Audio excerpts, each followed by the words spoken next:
Os 5 animais mais incríveis do mundo! Oi pessoal, eu sou o Caio e hoje nós vamos conhecer os 5 animais mais incríveis do mundo que parecem ter saído de outro planeta. Você já ouviu falar de um animal que brilha no escuro? Fica até o final para descobrir.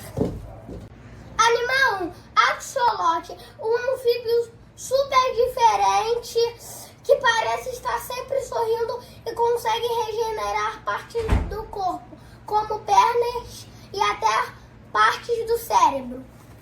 Dragão azul, parece um Pokémon, uma lesma do mar azul que consegue comer águas vivas venenosas sem se machucar.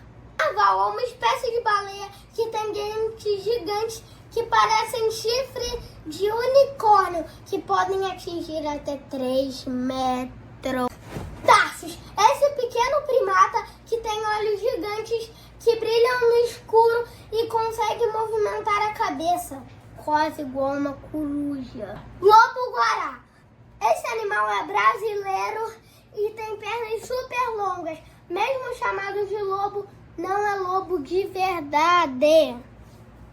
Qual desses animais você gostou mais? Se gostou do vídeo, deixa o like, se inscreve no canal e até a próxima. Fui!